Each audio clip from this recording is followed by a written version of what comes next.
আমরা প্রতিনিয়তই জেনে থাকি যে একজনের অঙ্গ অন্যজনের ট্রান্সফার করে বা প্রতিস্থাপন করে। আজকে আমরা দেখব কিডনি কিভাবে একজনের বডি থেকে অন্যজনের বডিতে ট্রান্সফার করে।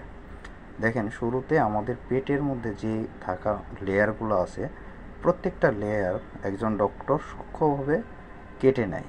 কেটে নেওয়ার পরে দেখেন কিডনির ভেতরে যে মূল তিনটা নালিকা আছে, আর্টারি এবং ভেইন, এই দুইটা পেশেন্টের বডির সঙ্গে সুন্দরভাবে দেখেন সেলাই করে লাগিয়ে দেয়।